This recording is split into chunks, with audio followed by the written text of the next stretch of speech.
What's up, everybody? It's Noah from Figure This Customs here, just doing a quick little Batman comparison video. And what I have right here are 3 Batman figures that are available in stores now, things that could maybe work in your 6 to 7 inch scale. Of course, all of these are officially 7 inch scale with some creativity, a little bit of posing. You could probably fit these into your 6 inch scales depending on what you want. So of course, on the left we have the DC Multiverse McFarlane Toys Detective Comics 1000 Batman. In the middle here, we have the brand new McFarlane Toys Batman Arkham Batman. And on the right here, we have the what used to be an SDCC Exclusive NECA Toys, NECA vs. Alien Batman, which is now being released in Walmarts across the US. So keep an eye out, head out to your Walmart, see if you can pick this guy up. Pick him up and the Jokerized Xenomorph figure. Again, it's a really crazy thing that he's even available right now because we all thought he was only going to be available at San Diego Comic-Con, and yet I walked into my Walmart, I was walking through the video game NECA section, and there he was alongside Hal Jordan versus a Sinestro Corp Predator. So what do you know? Head out and try and see if you can find this guy. But I also was able to pick up the new Arkham Batman as well, which is the one I was looking forward to, and actually looking for as I was walking around. So yeah, just wanted to show you guys a little comparison video of what each of these Batman has to offer, which one is like the best value for your money if you can find them, and yeah, just go through some pros and cons. So let's start with the Detective Comics 1000 Batman. Okay, so this is of course Todd McFarlane's first step, I suppose, into the DC license as far as Batman goes. And I think there's a lot of unwarranted hate for this figure, if I'm being completely honest, okay? There are some things about it that could be better for sure, but apart from, I guess, the art that it's based off of, as a figure on its own, it does not look terrible. It does not move terribly either. The articulation is all there. It works pretty well. In general, it's a good figure. Like, if you pick this up for your nephew or your son who loved Batman, like they would have a great time with this figure. It's pretty cool. I think where it starts to fall apart, however, is just its likeness to the comic book art, which is supposed to be based off of the Detective Comics 1000 cover by Jim Lee. And yeah, for McFarlane Toys, a company that's known for doing very accurate sculpts, if this is their interpretation of Jim Lee's artwork, then yeah, I can see why people are pretty disappointed with it. In general, there's just a lot of details on this figure that come off as very soft, for lack of a better term. Like the face seems to be, like, I know it's a comic book face, but for whatever reason, a lot of people call it very cartoony. Looks like it's from an animated series style kind of Batman, which I kind of agree with. The details on it don't seem to be very sharp, especially on the Bat logo. The Bat logo looks kind of Play-Doh-y in a sense. Like, it looks like, like if you asked a kid to make a Bat logo out of clay, this is sort of what it would be. There's like no sharpness to the design, which a lot of Bat logos, as you can see, sort of have. I don't know what to call these. The forearm spikes, they usually have a sort of sharpness to them. They come off as very rectangular, as very just rounded off on the edges. And just even the musculature in general comes off as it's not super defined. And again, from artist to artist, you won't have super defined muscles or anything, but Jim Lee specifically is known for doing very, very detailed muscular anatomy in his drawing. So again, I think just for sort of what this was supposed to be, it was a little disappointing in that regard. As far as accessories went, it came with this little bat launcher, little bat grapnel gun that has the line firing from it, which, is a little, I don't know, just the design of this makes it look like the handle and cool is cool and everything, but when it gets to this, it just looks a little soft, a little silly. But again, this would be a great toy for, I think, anyone who just wants a cool Batman to play around with and mess around with. It does pose well, and it looks good for the most part. But if it's for me, is it the question is always, is it going to go on the display shelf? Is it going to go in the toy bin? Which is just for figures that, like, I don't display, but I like to play around with and mess around with, or would it go in the fodder bin, which is, of course, just figures that are only good for parts? For this would probably go in the toy bin. You know, something that I would play around with, pose around a bit, but I probably wouldn't display this if I'm being completely honest. Moving right along to the boy in question, we have the new Arkham style Batman by the same company, McFarlane Toys. And I gotta say, honestly, this thing is pretty awesome. I think it's leaps and bounds ahead of what this figure was. What this thing lacked in sculpt and like likeness to what it was based off of, this thing has in spades. Okay, like anyone who's played the Arkham games, specifically Arkham, Asylum, and City, they're very familiar with this suit design. And just looking at it, you can see that they really got it. They kind of nailed it, you know, down to the texturing on the cape and the weathering on the gauntlets and the color of the bat belt and just the line work on the suit and on the shin guards here. And like, yeah, like even the musculature I think is more well and accurately defined to the video game style. Again, there's no proportion issues kind of like this one. This one had a very barreled chest, very wide chest, and this one seems to be a little bit more atomically correct, we'll say. A couple of things that I guess I would change, perhaps, is if you look at some of the images in the game, the hands, I think, could be a little bit bigger.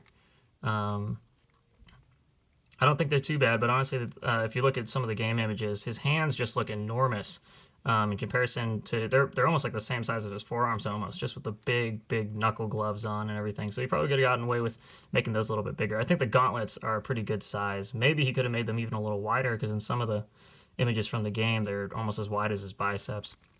The legs look pretty good. Perhaps they could have been a little bit thicker. I think, if I remember right, there's a bit more like muscle around this area. But in general, they look pretty good. The only thing I think really where it sort of falls apart is the lower legs, the calf areas. He seems to have no calf muscles. You know, it just seems like a straight shot down. There's no sort of change in musculature between the top of the calf and the bottom. It's all just a straight boot. And I seem to remember the leg armor being just a little bit wider, maybe. Maybe that's what it is. Maybe it's not the calves, it's just the armor itself. But in general, I really do think this thing looks pretty awesome. Like for your money, like for $20 and the articulation that you get out of it, it is really cool. And the likeness and the head sculpt is just stellar. And for a lot of people who, you know, grew up probably collecting the DC collectibles, the DC Direct Arkham stuff, you know, they released a ton of Arkham style Batman, and for the time, you know, we thought they were really good. But now I go back and I look at the images of those figures, and the heads all looked like ravens. They all look like birds. Like, I don't know, there's something really weird going on with like the face and like the way it was so pointed. And don't get me wrong, it's a very specific design in the video game, and I just think that McFarlane Toys nailed it on this head sculpt. And I love the way that it's been painted. There's like a pinkish hue around the edges and around the lips that is not overdone. It just gives a little life to the face that, you know, if you look at this figure, it's kind of lacking on there. And again, I know it's different. This is a comic book design, of course, and this is a video game design, so it's going to be a little bit more lifelike, a little more realistic, and he's got the eyes painted really well in there. But yeah, this figure is really cool. As far as the articulation goes, I think it's pretty good. I think the lack of a thigh swivel in these figures is really what hurts them the most. This one obviously has single jointed elbows instead of the double, and they don't quite get to 90. That's probably my one gripe. If you're gonna have single jointed elbows, you know, I say usually like engineer them in a way that they can get past 90 or at least 90, you know, so that's a little frustrating. But the butterfly joints do sort of help and allow you to sort of get most of the movement out of the arms that you want anyway. So that's good. And the torso, the other problem spots I see for McFarlane figures, the heads usually move around really well, and this one's no exception. It looks great both ways, no matter which way you put it. The torso, it seems that it was sculpted in a way that it doesn't want to flex forward at the top. It was only made to flex back. And so all the forward movement you're going to be getting is out of the lower abdomen. And if I'm forcing it, he can, let's try and get him standing straight up. That's about as far forward as he can go. And he's spraying back a little bit there. So that's okay. You know, it's all right. I'm definitely going to be modifying this, like what I've been doing to my Spawn figures, so you can get a lot more articulation here in the lower band. I'll see what I can do with this upper torso piece. I just don't know if modifying the inside will even help, just because this is sculpted in a pretty rigid, yeah, this is a really rigid plastic. On the Spawn figures, this is like a rubber plastic, so like if I modify the inside there, it can usually flex a little bit more. I don't think that's going to work on this one. So I'm going to have to try and get as much modification as I can in the lower ball joint down there. See if I can't get them to bend forward a bit more. Because that would just be really cool. That would really help out the figure a lot. Again, the cape is like a soft plastic, and I really like this cape. I think it's designed, as far as, you know, plastic capes go, I think it's a nice lightweight material. It kind of has that iconic drooping over the shoulders look like it does in the game. He looks great standing like stoically like he would all the time. I really like the rubber that they use for the crotch piece for his underoos here, you know, so those can flex and get out of the way, and that's going to help a lot more once I add the thigh cuts on this figure so that he can like truly bend his legs the way that he needs to. Because yeah, it's a little frustrating trying to get him into some more dynamic poses with the thighs kind of stuck in this position. But in general, I think the articulation is pretty good. You know, I really do think that McFarlane Toys is so close to making like perfectly well-articulated figures.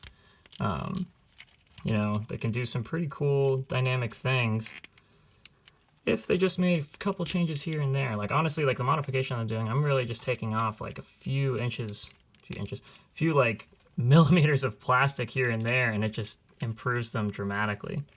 You know, it's like this pose right here, which is something Batman kind of does. He's perching on a gargoyle. It's not really possible right now because his thighs can't swivel and he can't bend his abdomen in enough. And so yeah, hopefully once I modify it, he'll be able to do that really well, and then we'll have a really good articulated Batman. And yeah, down here at the ankles, we have these great like ball hinge joints, which I really like. They really are sort of the way that I think all figures should be doing wrist joints these days, just because you can't really match the kind of movement you get out of joints like that, you know. And a lot of bigger companies do it, like Storm Collectibles and Mezco and SH Figure Arts and stuff like that. And so it's cool to see that they're kind of moving in that direction. Where it is limited is moving the foot up in any way. That sort of gets stuck against the shin guard here. So I guess what I would have done is I think they could have gotten away with making this piece or these pieces out of the same material as this the underoos here, this very flexible rubbery material. You know, because if you know, give it the same paint job as the gauntlets, you can keep that. I mean, even like here, these things, these are not hard. You know, they don't want anyone poking their eye out, so they have these in this flexible plastic. But it's painted exactly the same way as the gauntlet, so it looks rigid, it looks solid, it looks great. If they had done the same thing with these pieces, if these were just separate pieces as opposed to like a whole sculpt on the leg, then we could probably get a little more flex out of those feet for when he's moving forward. But we do have a really cool, really solid toe hinge to sort of make up for that, you know, so that's cool. And they can bend down fine, and they can pivot just fine as well, so that's good. But again, the pivot still runs a little bit into these pieces right here, so I don't know if I might shave some of that plastic off just for, I'm an articulation junkie, so, you know, I really like my figures to be able to move, but yeah, so as it is, it kind of runs into this a bit, but if it was a bit more of a rubber material, you know, we could really flex that out and it wouldn't be a problem. Yeah, another cool thing that Todd McFarlane did, or that he approved, you know, as he was running along looking at the designs for this figure, was some more accessories. Okay, like I know that a lot of people have had gripes and complaints about the new DC McFarlane stuff, especially when it comes to just accessories, you know, hoping that we could get some more bang for our buck. And so if we look at our first Batman, of course, he came with this little grapple gun line launcher thing, and that was cool, that was neat. But that was it, you know, no alternate hands, no other bat gadgets and stuff, whereas this guy comes with some pretty iconic things that you would see in the video game, which is a cool like attention to detail, and just nice to see when you're walking through the store and you see this box and it's got all this extra stuff in it with your super cool figure. So yeah, here we have, of course, his very iconic Arkham designed Batarang, which is looking really cool in the sort of the gunmetal gray there, that dry brushing effect. I like that. And we have like a folded up Batarang kind of right before it springs open before he throws it. That's a cool touch. Good to have, I think, both options. So that's pretty sweet. And then we have, I think these are his like freeze bombs that he uses throughout Arkham City, and that he uses on Clayface in the final battle. I don't know. Someone correct me if I'm wrong. I think that's what this is. But, you know, you can pretend it's like a smoke grenade or like a remote, you know, controlled mine or something. You just stick it on the wall, blow it up, whatever. Fits in his hand nice. It's really cool. And this is an interesting choice. This is the, I forget exactly what this is called. This is like the Bat Claw launcher thing or whatever. But this is actually from Arkham Origins. You know, it fires one black Bat Claw at an enemy, attaches them, and then that will fire another Bat Claw at another enemy, and then it will sort of wire together and it will bring those two enemies or the two objects, whatever you want, like crashing together. So pretty cool gadget, but it is interesting that they went with a gadget that is from Arkham Origins, even though this suit is a design from Arkham Asylum and Arkham City. But still, you know, it's a cool bat gadget. It's really awesome. It's detailed really well. And again, I'm glad to have the extra accessory. So yeah, how does it stack up, I guess, against this NECA Batman? Again, really cool that I was able to find this in my local Walmart. I had no clue that these were even out. I don't know if you guys remember. I was watching the Toy Fair videos and the Comic-Con videos, you know, back when NECA was rumoring these, you know, the Batman versus Predator, Batman versus Alien, Superman versus Alien stuff. When they were rumoring this stuff, and I was like, oh my gosh, like, because I'd wanted NECA to do DC stuff ever since I got the NECA Street Fighter 4 figures. I really liked the way those were articulated. They were solid as heck. And I was like, dude, that would be so cool if they ever did like Batman on a body like this. And that's essentially what they teased with us at Comic-Con. And then they showed those for a number of shows in a number of years. And then it was like sort of up in the air because they were saying, oh, there's problems with the licensing issues, and so we may not actually get to release these figures at all, which was really sad. And then what it seemed happened was they were like, okay, we can't release them mass retail like we wanted. What we're going to do is make them San Diego Comic-Con exclusives. And so that's how everyone was able to pick them up. You know, like if you pre-ordered them through the various channels, or were at San Diego Comic-Con, or bought them secondhand from people who like listed them, you know, later on. And that was like the only way you could get them that way. And so, of course, prices were like way crazier on the secondary market than the initial like $40 or $50 price point.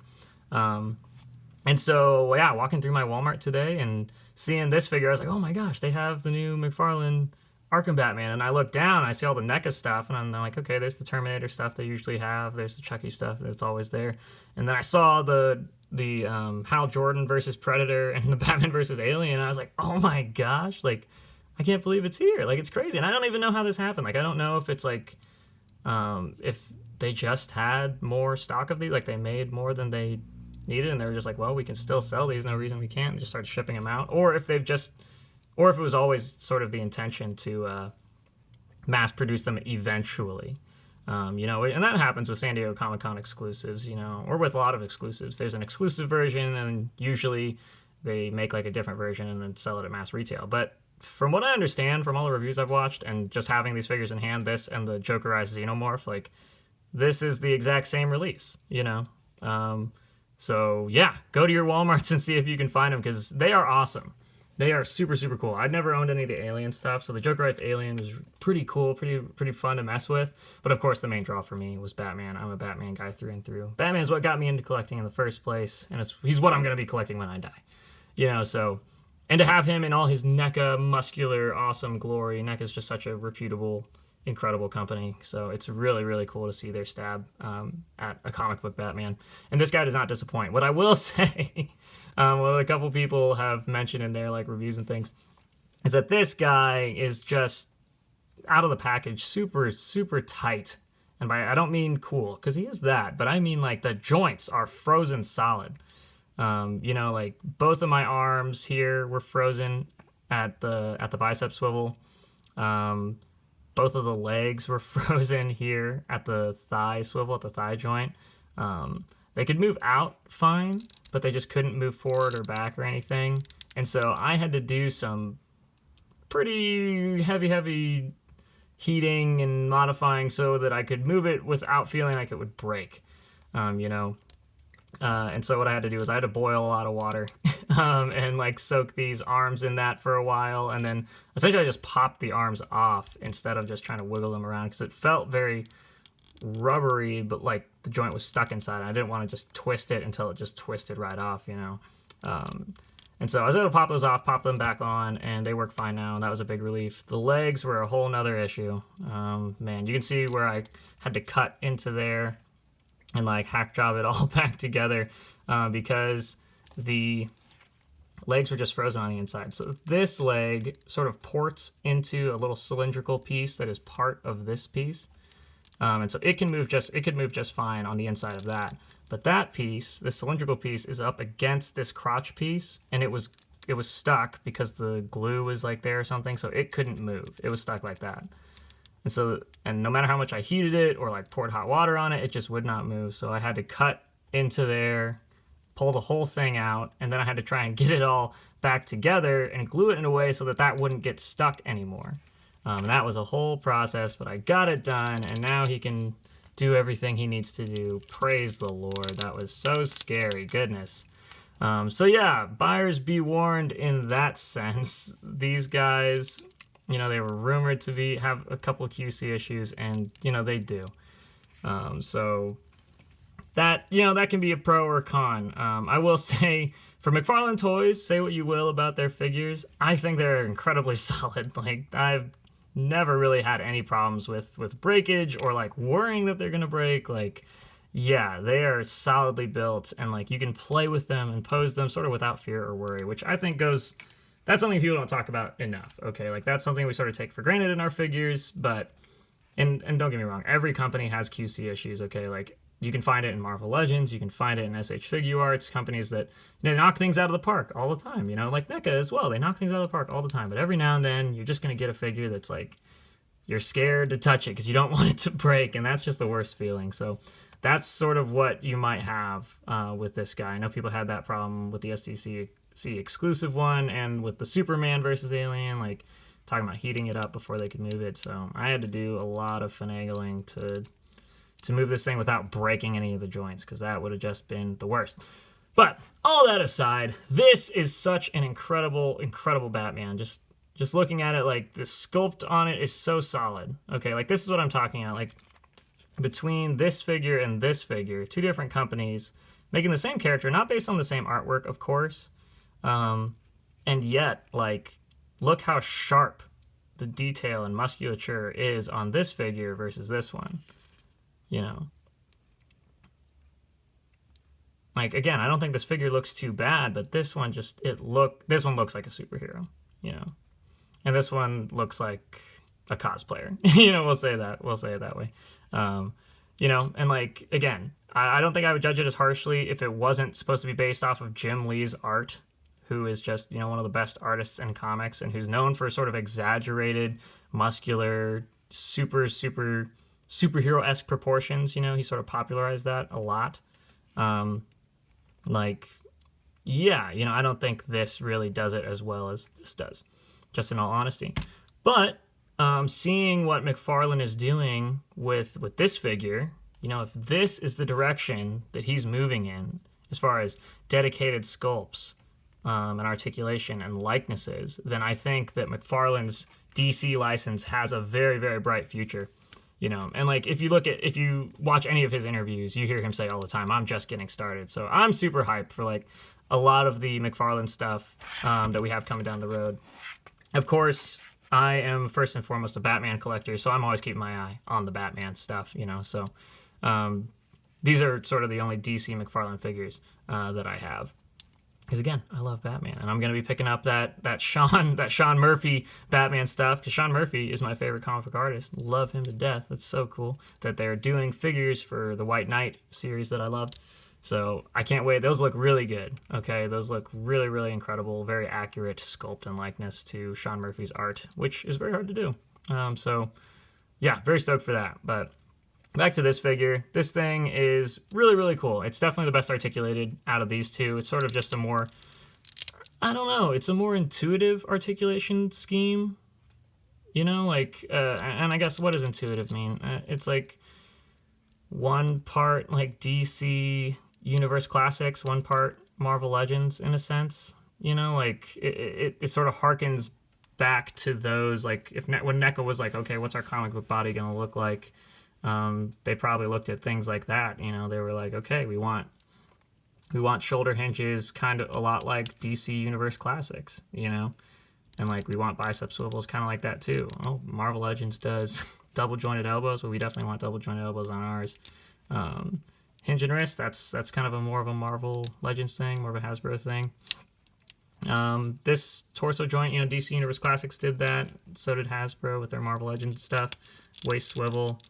Again, all very intuitive things that you would expect to see on like sort of a comic book articulated figure, sort of the things that sort of cover all your bases. They do have a double hinge joint, double ball hinge joint at the neck, which is really cool. You can roll it around and look them up, look them down, do everything you need to do with that. So that's cool. The hips are sort of where they have their very own, very unique design. There are thigh swivels in them, of course. But they are sunk into the legs to sort of cover up the sculpt. So in a way, McFarlane is doing something kind of similar in that he wants to preserve the sculpt instead of having like a traditional thigh cut, which cuts right through the leg. You know, you can still get the swivel in there. I think these work a little bit better, just because on the McFarlane stuff, you'll see that, look inside here, you know, he's got a similar thing. There's like ratchets following on this sort of a swivel here, but where you need it to swivel sometimes is sort of inside this leg, and because of the way the leg is sculpted around it, it sort of runs into the sides of the crotch right here, and so you can't swivel it quite as much. Whereas with our NECA Toys Batman here, you can see, yeah, you can still. And I think it's also because this crotch piece is a lot more, it's even more, like this is kind of rubbery, this is very rubbery, which I think is very forgiving. But on both designs, you know, you sort of give up a little bit of articulation for the sculpt, you know. But I don't know, I think they could have gotten away with thigh cuts, honestly, because you can still see those big honking joints even when they're rotated out. So, you know, neither here nor there. Double jointed knees, of course, boot swivel, which is something that I'm hoping one day McFarlane will sort of incorporate, but they don't necessarily have to, because they have the ball hinge ankles that sort of give you all the articulation you need. But I do think the boot swivel, in some figures, not all figures, some figures do make it look a little more natural. Okay, because when you're wearing boots and you turn your foot, you know, it's not just the bottom of the boot that turns, it's the whole boot moves. You know, so if you're flexing your foot out like that, the top of your boot will kind of move a little bit too. So that, I think, helps it be a little more natural. Whereas with this, it's like, oh, here's the bend. And for whatever reason, my shin guard's like not following the curve of my leg, you know. So again, something that hopefully McFarlane will continue to do as he improves. And he is improving. I promise you guys, that is a man who listens. He does not get stuck in his own ways. He really cares, you know, about trying to improve his product, which is really, really cool, because you don't see that from every company out there. But yeah, this one's definitely the most articulated. It even has the toe joint and everything.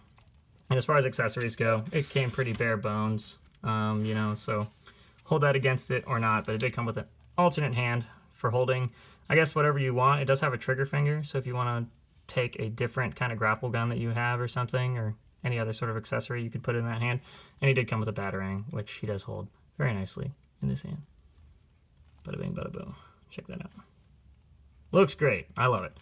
But yeah, So as far as your value per dollar and what you should be picking up, you know, it's, of course, it comes down to personal preference. You're gonna like, these are three totally different looks for Batman. You know, you have the comic book look with the black bat, and you have the video game look, which you may love or hate, and this is a comic book look that harkens back to sort of a classic era. It's interesting. It's definitely NECA's sort of own take, because it has like it kind of has the Batman Hush color palette, but with the classic black yellow logo. It has the tall bat ears, kind of more like Neil Adams style, but you would usually see Neil Adams with a much brighter blue. So they kind of made their own design for it, which is really neat, really cool. But yeah, you know, as a Batman fan personally, you know, I think that everybody who's a Batman fan either knows about or has played the Arkham games, you know, and so I think this is like a definite pickup right here. Like this figure for $20, yeah, this thing looks awesome. It articulates pretty well, and with some modifications that I'm gonna make, like it totally makes it worth it, just because I'll be able to make it articulate the way that I want to. Yeah, the paint on it is really, really cool. I think it looks really good. I saw the Joker as well. I think that there's something a little off about the Joker. Something's just, I don't know, something in the head sculpt is going a little strange, but this guy I think is top notch. I think that head sculpt is absolute money. I think the detail all around the figure looks really good, so that, you know, even if you're not an articulation junkie, you know, I think that's something that Todd McFarlane is best at, and the people at McFarlane Toys, like when they really want to make a figure that can just stand and look good, they can really do it, you know. And they're still trying to appease, like Todd is still trying to appease all his people. They're like, give us more articulation, give us more accessories, okay? Like, look at this. He's doing it, okay? He's giving us more of the things that we ask for, you know, and he's not increasing the price. So I think that's really awesome. So, you know, yeah, go support McFarlane Toys if you just want the figures to keep getting better like this. You know, I think your money's really well spent here. Again, with these, as far as value per dollar, like because it was an SDCC exclusive and now it's just kind of showing up at Walmart, it seems like, oh, definitely just pick it up for the sake of, I don't know, the investment, which, you know, I've never bought action figures that way. I just wanted it because I wanted a cool Batman. So in that sense, seeing as this is like a $40 to $50 purchase and you do get the Xenomorph figure with it, it really just depends how much you love the concept of Batman versus an alien, because for me, I was like, wow, that alien looks really cool, and I like the Alien movies even, but I don't have a spot for them in my collection, and I don't really care too much to have a Jokerized Xenomorph on my shelf. So yeah, I was essentially spending $25 extra that I didn't really care to spend so I could get this Batman. So if you think this Batman is worth $40, do I think he is?